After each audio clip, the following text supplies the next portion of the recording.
Good morning, everyone. Welcome to our panel, which is part of Track 6, HBCU Matters on Race, Policy, and Equity.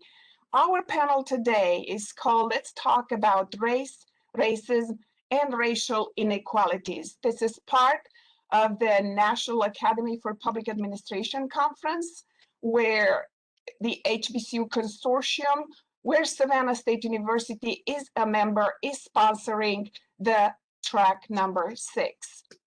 Thank you for joining us for this important topic. Our topic is based on the New York Times Magazine's the 1619 Project, which explores the legacy of Black Americans, starting with the arrival of the first enslaved Africans more than 400 years ago. Each of our panelists, and I'm going to introduce shortly, will examine a different aspect of what Barris in 2019 noted, the many ways the legacy of slavery continues to shape and define life in the United States. This panel will examine the enduring problem of race in America, the historical challenges where enslavement is 165 years gone, and the road from slavery to the helm of our city, state, and nation. Our panelists today are Dr. Christina Davis from Savannah State University. She will talk about the role of Black females in slavery. Dr. Symmetria McFall is the interim provost and vice president of academic affairs at Savannah State University. She will talk about the psychological impact of slavery on the African American community. I am the moderator, Otilia Yanku. I'm an associate professor of public administration, coordinator of the MPA program at Savannah State University. Dr. Christina Davis is an assistant professor and program coordinator of Africana Studies in the Department of Social and Behavioral Sciences at Savannah State University. She has a bachelor's and master's from Florida Agricultural and Mechanical University in Psychology and Applied Sciences. She joined Savannah State University in 2012. She completed a PhD in history with the University of Georgia. Currently, she explores interactions between teachers, students, and community members in the Reconstruction era South and the civil rights activism of Atlanta native Joseph Richardson Jones. Her favorite quote is, "Not everything that is faced can be changed, but nothing can be changed until it's faced," by James Baldwin. Dr. Davis, you have the podium. Thank you very much, and thank you also for inviting me to be on this panel. I thought that it would be important just to take a second to talk about the 1619 Project because it has been such a controversial endeavor lately, especially. And the basic premise, though, that we are still influenced by enslavement, the lives of African Americans are still influenced by legacies of enslavement, that structural racism exists and influences our lives, is being attacked as a way to make white people feel bad about our history. It's been charged that this is revisionist history, that there's a political agenda to take away something from larger society and give it to Black people. But the point is, as the quote that you mentioned, nothing can be changed until it is faced. The point is to face the facts that the British began, the first British enslavement episode in the United States happens in 1619, even though we know that slavery existed in the Americas long before that. That's not the argument, but that's often attacked when we discuss the 1619 Project. The Pulitzer Prize winning journalist Nicole Hannah Jones doesn't win that prize for shoddy research. She doesn't win a MacArthur Genius Grant for being a poor researcher or historian. And so part of the controversy is just that idea that if we talk about race, that means we're calling someone racist, we're assuming that they have racist beliefs, when in fact we're just trying to face a problem so that we can fix it. And so with the 1619 Project, it brings that to the forefront, that racial slavery was a bedrock of the founding of this nation. And capitalism, drove a whole system of enslavement for hundreds of years. And we have been free. African Americans have been free for a shorter amount of time than they were enslaved. And that would, it seems logically mean that there would be influences on that system in the present day lives of African Americans. Now, I want to talk briefly about the role of African American women during enslavement. And so the seminal text is by Deborah Gray White called Aren't I a Woman? Female Slaves in the Plantation South. And one of the things that I wanted to focus on in light of what's going on these days in terms of Black women's leadership is the importance of female networks. That is what I think provided the survival skills along with spirituality. It's what allowed enslaved women and enslaved people to survive over time. So we know that there were less instances of enslaved women running away from a plantation for an extended period of time. But we also know that they found ways to work around the system to get some concessions that would not disrupt the system as a runaway might, but would be a bit of a respite before you would have to, really, be back into the system that exploited not only your physical labor, but also your reproductive labor. And so Stephanie Camp talks a little about Black women being truants. They would purposefully leave the plantation and hide out for a week, a few days, and, in that way, get a break from the worst parts of enslavement, but then still understand that they can't stay away they still weren't free, but they had this moment of freedom. And in that moment of freedom, Dr. Deborah Gray White argues that it was other women that helped them stay away. They provide provisions. They might hide the provisions for the woman to be able to stay away for a longer period of time. And in those networks, it also extended to raising children and establishing homesteads. So we know that enslaved marriages weren't recognized legally, but we also know that they were very strong unions among a number of enslaved people. So even if society didn't recognize enslaved marriages as legal unions, we do know that enslaved people themselves put a lot of care and thought and love into these relationships. And so not only do Black women have to perform the same physical labor that Black men are performing for the most part, but then they also have to come home and perform the domestic duties that are expected of women, even though they are locked out of this idea of womanhood that has been debunked over time. The idea that women have to be the moral caretakers of society. Black women are left outside of this, but they are able to define womanhood in their own ways that makes them better able to cope with the system. And so if we talk about domesticity, we know that women would cooperate in terms of raising children. So children on the plantation would often be looked over by one of the older females, enslaved females who might not be able to perform the physical labor that she had in the past, and her job would be to, raise the kids.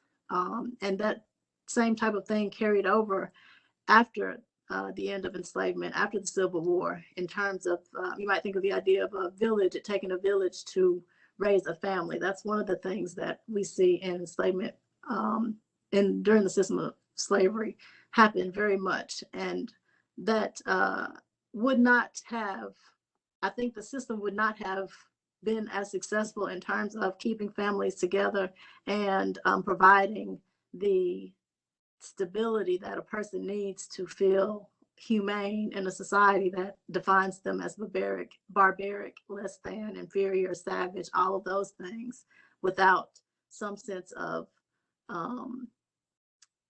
personhood, some sense of autonomy that could be found within these female networks. Now, outside of the female networks, we also have, the figureheads, or some of the figureheads that everyone knows. We know leadership is a huge part of a number of enslaved women. So we think about Harriet Tubman, for example. She is the quintessential example of Black women leadership as an enslaved fugitive who does many trips back south to help free other enslaved individuals. And she also shows women's ingenuity in that she is undetected so often. She puts on this face of being demure and weak, while at the same time, you know, she's plotting to free a whole network of enslaved people during the Civil War, for example. And in that way, Black women, again, were able to work within the system to promote a greater good, you know, the escape of hundreds of slaves for Harriet Tubman, as an example, even as they were in the system that denied them basic autonomy and civil rights. There are other examples of Black women who have done the same thing that are less well known. We have Celia, a Slave. That's a book by Nick Larkin. His first name fails me right now, but in this text, it talks about an enslaved girl who she's enslaved as a girl, taken to Missouri. On the way and throughout her life, she's abused by her owner. She's raped from the beginning until the end, when she ultimately kills him and is tried for his murder. And even though she is found guilty and executed, it still is an example of Black women taking a stand and, you know, refusing to continue to endure the abuse that was a mainstay of the institution. So we know that violence is what keeps enslavement in place for a long time, but we also know that resilience and survival and resistance is also a mainstay from the beginning of the system up until the end in the Civil War. There are also cases of enslaved women who wrote memoirs about how their grandmothers would hide them or try to protect them from the most evil aspects of, or some of the, what was considered some of the more evil aspects of enslavement. Harriet Jacobs wrote The Incidents in the Life of a Slave Girl, wherein she talks about how her grandmother purposefully shielded her from the sexual abuse of her owner. And in that way, again, Black women are trying to protect their womanhood, this idea of womanhood that they have defined for themselves outside of what society thinks. And so those are important ways that Black women found to make sure that they could continue to survive in a system that denied them personhood, but also still participate within communities of people that saw them as persons and not just as laborers. So, you know, sure, you were enslaved, but you were also a sister or a mother or a daughter or a granddaughter, and so on and so forth. And in these networks, women were able to stick together and survive, particularly if there was a low population of men on a plantation, or if it was like most slave owners, where they would only have 4 slaves or less. The big plantations that we think about when we think about enslavement it didn't define the system as a whole, even though they were the major economic drivers. Most people didn't own hundreds of slaves or even, you know, dozens of slaves. And so in that way, women had to stick together. And that's one of the reasons why, again, we survive as a people. I think that not only that women are going to manage these dual responsibilities of being laborers and then also being expected to perform household duties, I think that it was important for them to understand that they were bigger than just laborers. You know, they weren't just slaves. They weren't slaves. I mean, slave means that they were completely robbed of any type of identity besides a forced laborer.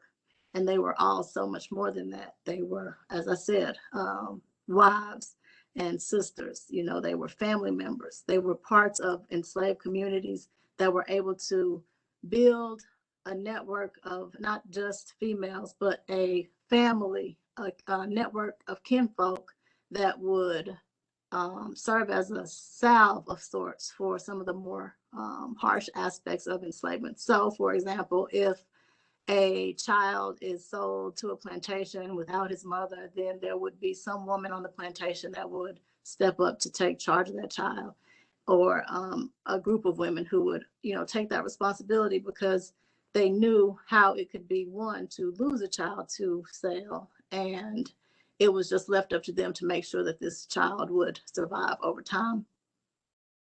And so that, I think, are the most important things that we can take away from enslaved women. That is their leadership abilities that we see continue among Black women and Black people in general.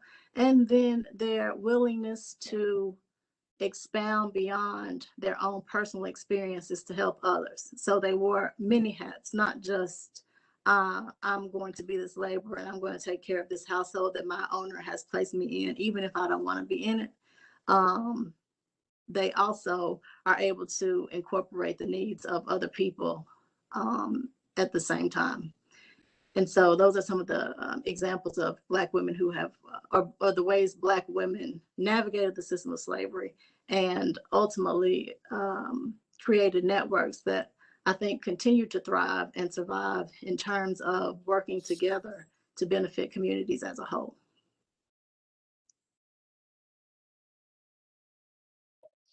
Thank you, Dr. Davis. Thank you.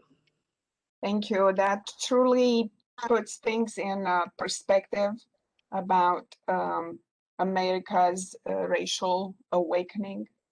I will give now the podium to Dr. McFall, and I will introduce Dr. McFall in a second.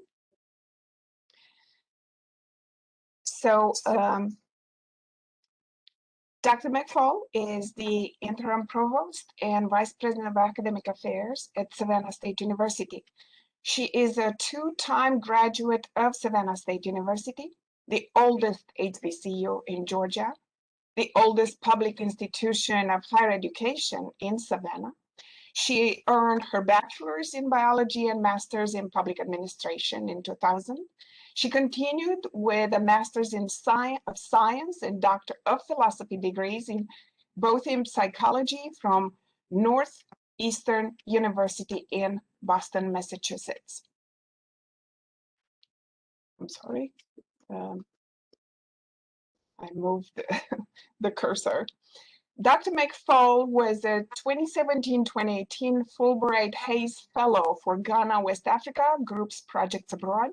She was appointed as Assistant Vice President for Academic Affairs in 2019, and beginning August of 2020, Dr. McFall became the Interim Provost and Vice President for Academic Affairs, effective on August 1st of last year. In 2019, I organized a panel on the 1619 Project, and I had the privilege to listen to Dr. McFall's exposure on the psychological impact of slavery on the African American community. I would like that Dr. McFall shares her thoughts on this with us today. Dr. McFall. Good morning. Thank you, Dr. Ayanku, and thank you for the opportunity to share with you on today. I'm going to ask if you would take a journey with me as we begin this conversation. And if you will, if you're in a space where you can, close your eyes and imagine that you are in a place that is very familiar to you. It is home. It is exactly where you're supposed to be. You are surrounded by the people who love you the most. Day to day, you get to see the people who care about you and you interact with them. Now imagine that you are in this space in time, and all of a sudden you are snatched up and you are taken away and you are boarded onto a ship where you are in such close proximity to the person that is next to you that not only can you feel their breath on your skin, but there you can feel if they release their biological needs while you are making this transatlantic journey to this land that you've never seen before. And so if you are fortunate enough to survive that experience, you step off of this huge ship where you have undergone inhumane treatment, you have been abused, If you are a female, and even if you are male, most likely you have been raped repeatedly during the course of this journey, and you are forced to step into a strange land where not only do you not know anyone, you cannot speak to anyone, because even though there are some who look like you in terms of their color and hair texture, you're from different places, different points on the continent. And so you don't even understand the language of those who are around you. And yet you are expected to provide hours and hours of harsh labor in an effort to build and develop a land that has been discovered, even though there were persons who already exist there. Now, when you open your eyes, you are a part of this place that we understand to be the United States of America. And though these experiences were had by our ancestors centuries ago, there is still lingering after effect as a result. So imagine, if you will, that your ancestors survived this Middle Passage and you have the opportunity to exist today. But what does that existence look like when it is devoid of the legacy that others get to share and pass down as a result of the hard work of their family members? So what's very different about African Americans in their journey to America is that up until very recently, there is no legacy of being able to transfer wealth from one generation to the next. So even when slaves were emancipated, and as we approach Juneteenth, we have to remember those who were free but didn't know it until 2.5 years after the fact.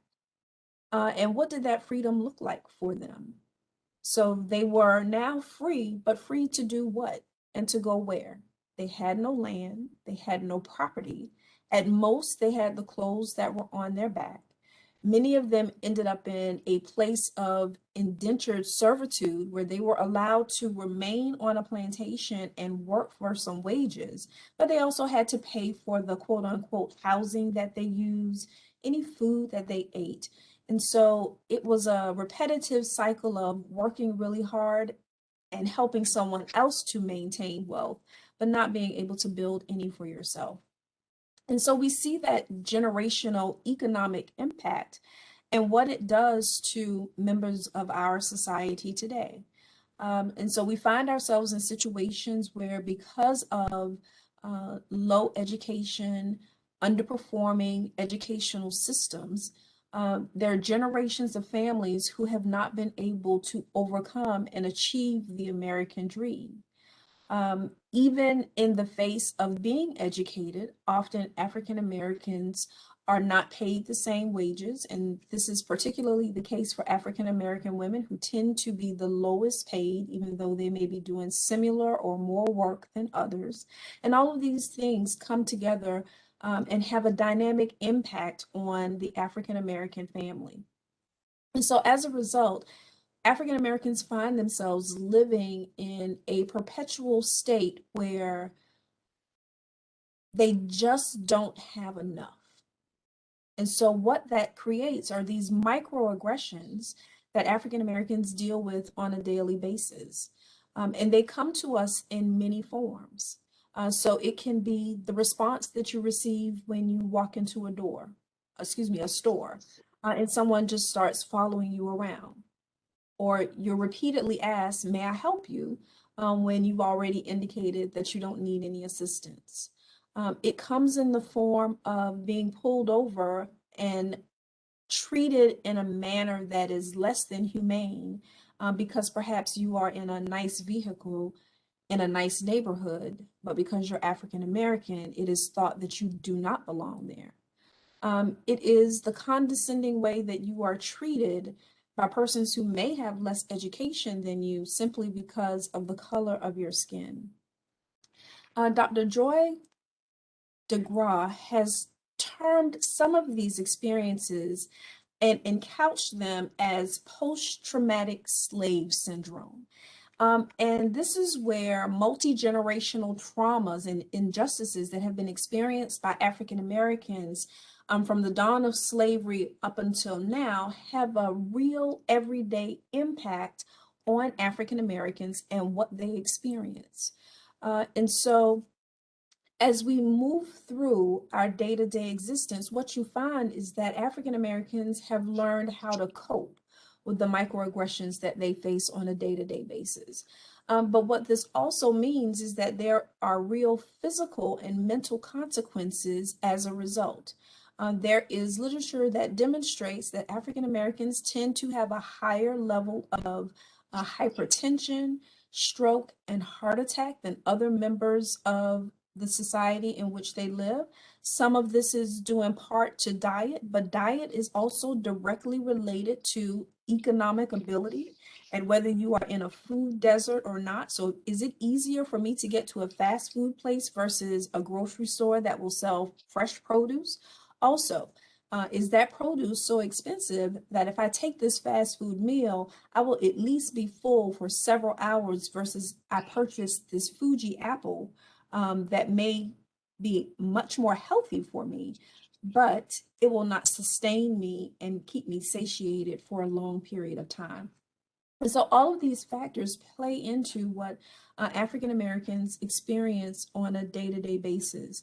And so as we cope with a society who has told us that we are inferior, no matter how much we accomplish, no matter how much wealth we have been able to gain within a short period of time, we still have to constantly prove who we are and that we are worthy of being in this same space simply because of our ancestry.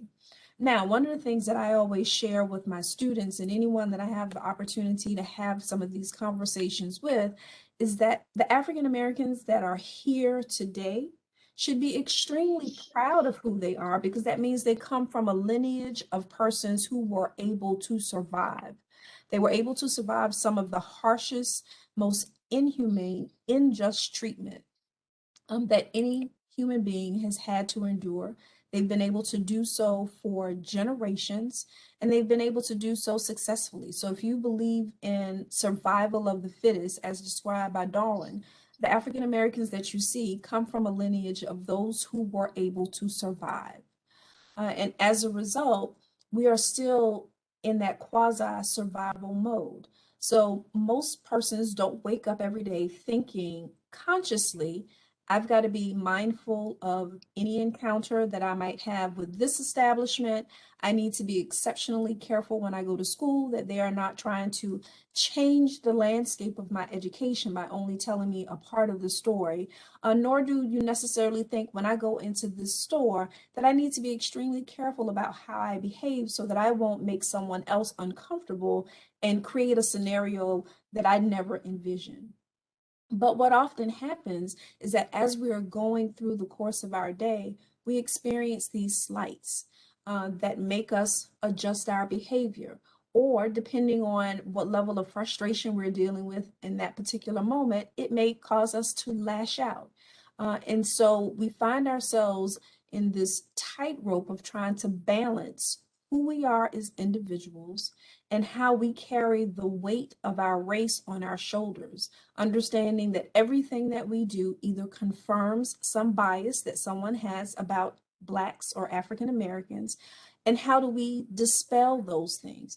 Again, those aren't conscious thoughts that we wake up with every day, but subconsciously, these are the things that we have to deal with in very tangible ways.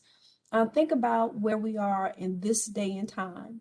We are, for the most part, the only persons in the United States where we have to collectively sit down with our children and have a talk with them about how they survive encounters with police, how they overcome information that they are taught in their classrooms that are in our neighborhoods, or even the information that they aren't taught.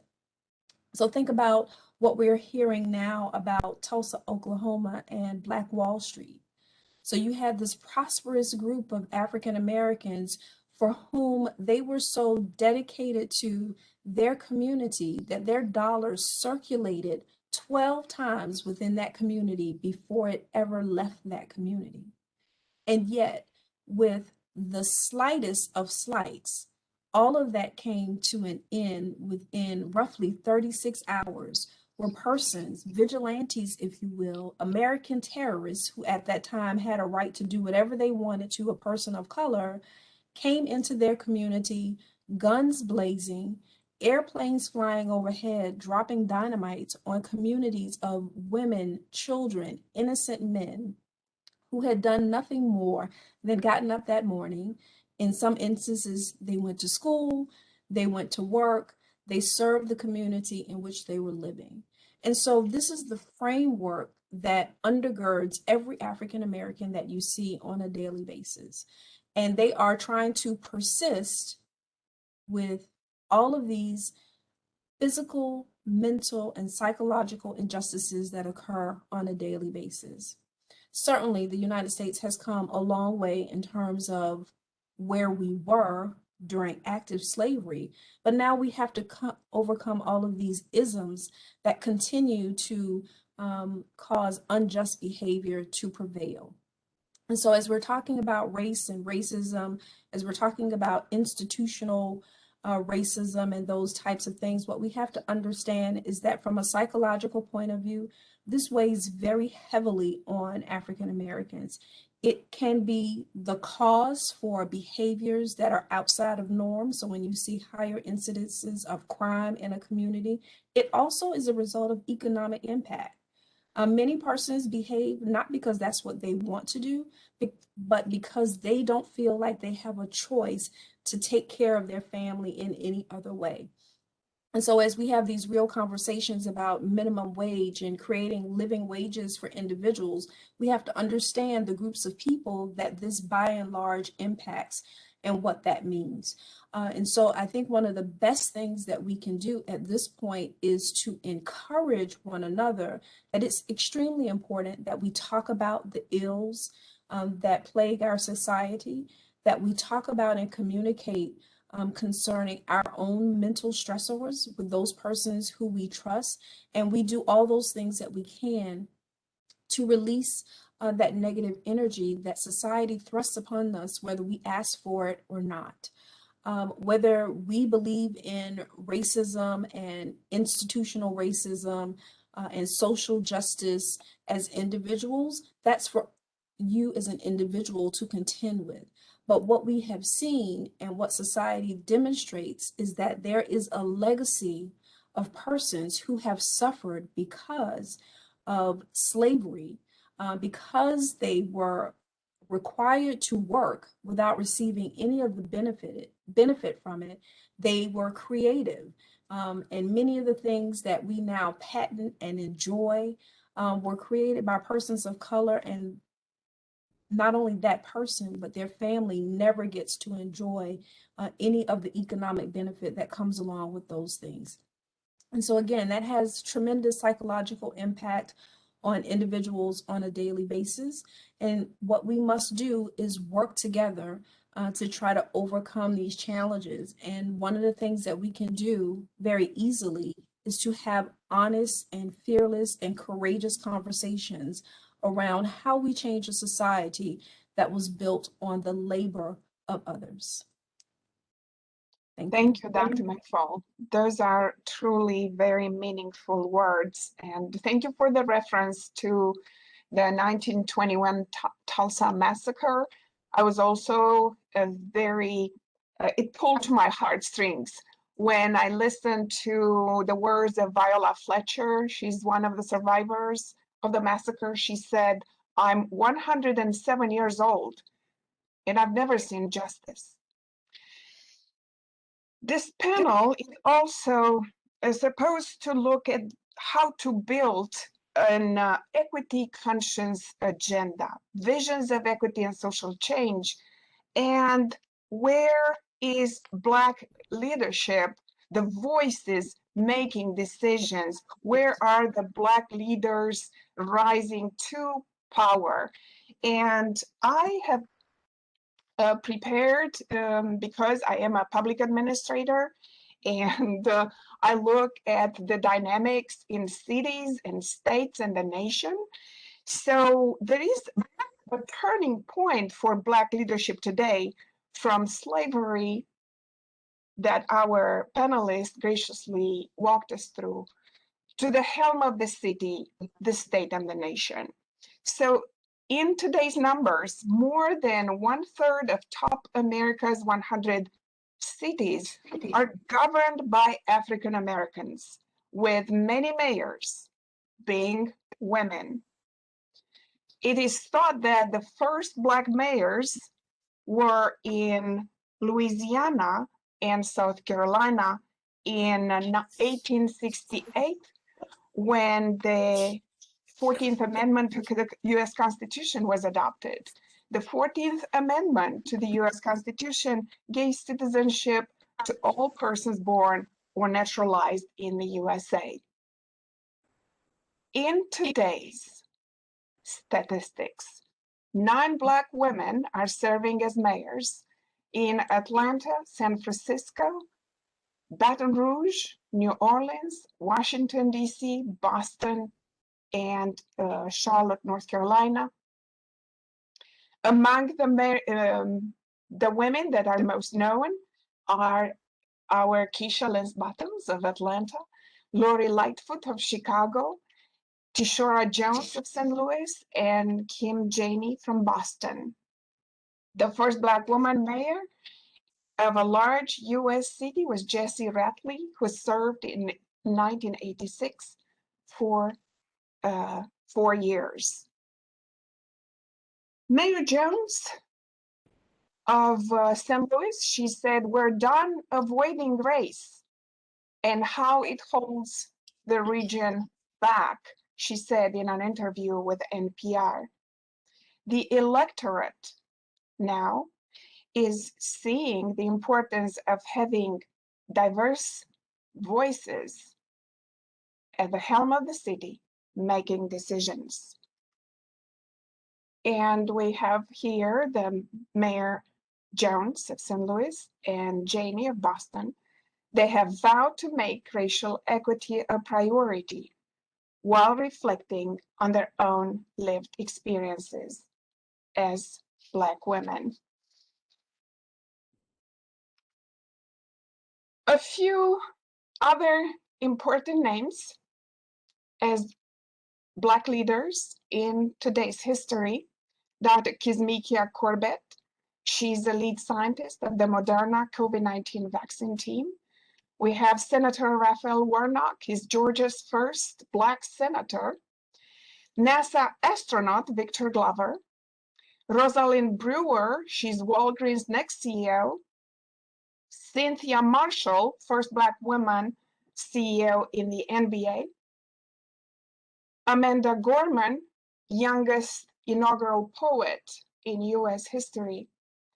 Rashida Jones, she's the MSNBC president.